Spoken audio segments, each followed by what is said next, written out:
You know, there's a lot of moves in Jiu-Jitsu and martial arts in general, and remembering all of them and what they do, that can be a daunting task. Guys, my name is Bill Jones. I'm the head instructor of Top Level Martial Arts, and this is Professor's Corner. Thanks for tuning in. So a question was brought up to me by one of my students, and I thought, hey, everybody might be having problems with this. And the question was, man, how do you remember all this stuff?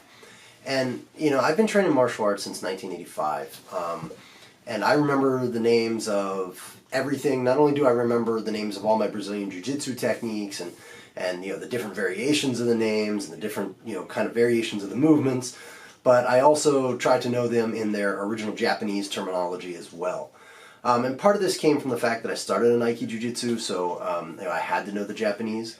But the other part of it was that you know, I knew very early in my life that this is something I really loved and I wanted to do for a very long time.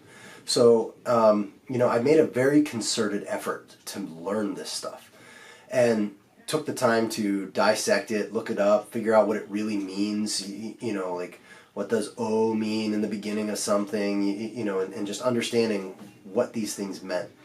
And that has gone a long way to helping me memorize as far as just knowing the names of the techniques and stuff. On top of that, anytime you want to learn something new, there's all kinds of ways you can do it. You can create flashcards.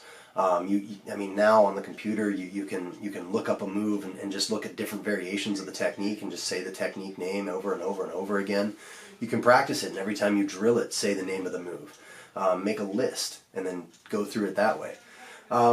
You know, so really when it comes to learning the names of different techniques and different movements and stuff, it's really just a matter of memorization.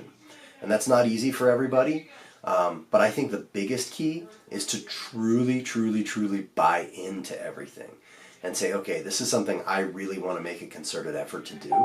And once you do that, you'll find it's a lot easier to learn it. So I hope that's helpful to you. You know, it's just something that's always been very important to me.